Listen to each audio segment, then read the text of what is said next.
Chapter 10. Further Use of the Will. You cannot retain a true and clear vision of wealth if you are constantly turning your attention to opposing pictures, whether they be external or imagery. Do not tell of your past troubles of a financial nature. If you have had them, do not think of them at all. Do not tell of the poverty of your parents or the hardships of your early life. To do any of these things is to mentally class yourself with the poor for the time being, and it will certainly check the movement of things in your direction. Let the dead bury their dead, as Jesus said. Put poverty and all things that pertain to poverty completely behind you. You have accepted a certain theory of the universe as being correct, and are resting all your hopes of happiness on its being correct. And what can you gain by giving heed to conflicting theories? Do not read religious books which tell you that the world is coming to an end, and do not read the writing of muckrakers and pessimistic philosophers who tell you that it is going to the devil. The world is not going to the devil, it is going to God. It is wonderful becoming. True, there may be a good many things in existing conditions which are disagreeable, but what is the use of studying them when they are certainly passing away, and when the study of them only tends to check their passing and keep them with us? Why give time and attention to things which are being removed by evolutionary growth, when you can hasten their removal only by promoting the evolutionary growth as far as your part of it goes? No matter how horrible in seeming may be the conditions in certain countries, sections, or places, you waste your time and destroy your own chances by considering them. You should interest yourself in the world's becoming rich. Think of the riches the world is coming into, instead of the poverty it is growing out of, and bear in mind that the only way in which you can assist the world in growing rich is by growing rich yourself through the creative method, not the competitive one. Give your attention wholly to riches, ignore poverty. Whenever you think or speak of those who are poor, think and speak of them as those who are becoming rich, as those who are to be congratulated rather than pitied. Then they and others will catch the inspiration and begin to search for the way out. Because I say that you are to give your whole time and mind and thought to riches, it does not follow that you are to be sordid or mean. To become really rich is the noblest aim you can have in life, for it includes everything else. On the competitive plane, the struggle to get rich is a godless scramble for power over other men. But when we come into the creative mind, all this is changed. All that is possible in the way of greatness and soul unfoldment, of service and lofty endeavor, comes by way of getting rich. All is made possible by the use of things. If you lack for physical health, you will find that the attainment of it is conditional on your getting rich. Only those who are emancipated from financial worry, and who have the means to live a carefree existence and follow hygienic practices, can have and retain health. Moral and spiritual greatness is possible only to those who are above the competitive battle for existence, and only those who are becoming rich on the plane of creative thought are free from the degrading influences of competition. If your heart is set on domestic happiness, remember that love flourishes best where there is refinement, a high level of thought, and freedom from corrupting influences. And these are to be found only where riches are attained by the exercise of creative thought, without strife or rivalry. You can aim at nothing so great or noble, I repeat, as to become rich, and you must fix your attention upon your mental picture of riches, to the exclusion of all that may tend to dim or obscure the vision. You must learn to see the underlying truth in all things. You must see beneath all seemingly wrong conditions the great one life ever moving forward toward fuller expression and more complete happiness.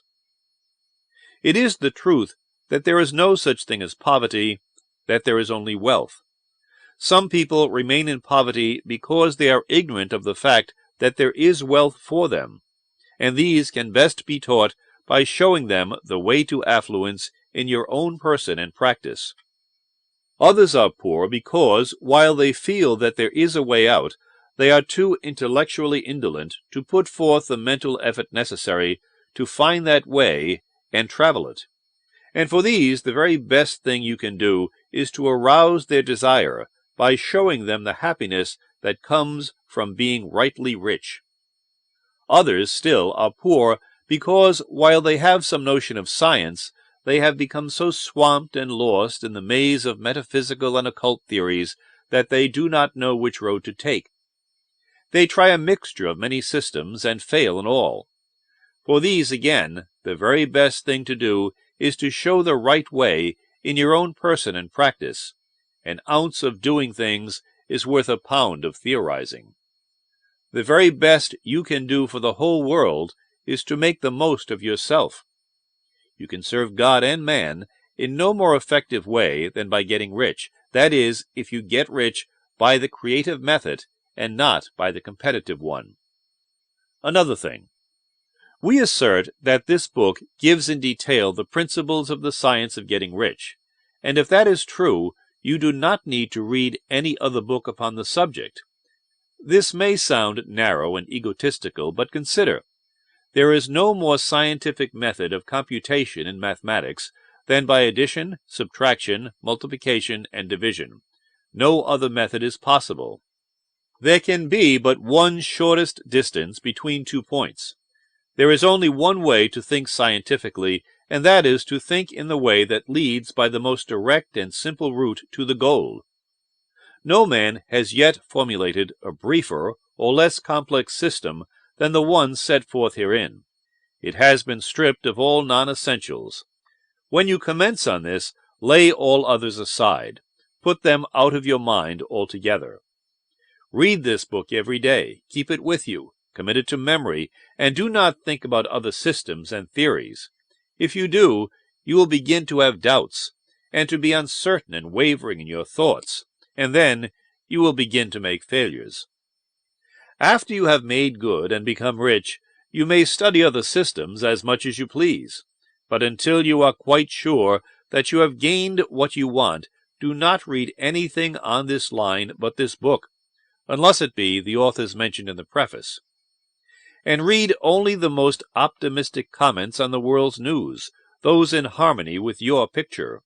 Also, postpone your investigations into the occult. Do not dabble in theosophy, spiritualism, or kindred studies. It is very likely that the dead still live and are near, but if they are, let them alone. Mind your own business. Wherever the spirits of the dead may be, they have their own work to do, and their own problems to solve, and we have no right to interfere with them. We cannot help them, and it is very doubtful whether they can help us, or whether we have any right to trespass upon their time if they can. Let the dead and the hereafter alone, and solve your own problem. Get rich. If you begin to mix with the occult, you will start mental cross-currents which will surely bring your hopes to shipwreck. Now this and the preceding chapters have brought us to the following statement of basic facts. There is a thinking stuff from which all things are made, and which, in its original state, permeates, penetrates, and fills the interspaces of the universe. A thought in this substance produces the thing that is imagined by the thought. Man can form things in his thought, and, by impressing his thought upon formless substance, can cause the thing he thinks about to be created. In order to do this, man must pass from the competitive to the creative mind. He must form a clear mental picture of the things he wants, and hold this picture in his thoughts with the fixed purpose to get what he wants, and the unwavering faith that he does get what he wants, closing his mind against all that may tend to shake his purpose, dim his vision, or quench his faith. And, in addition to all this, we shall now see that he must live and act in a certain way.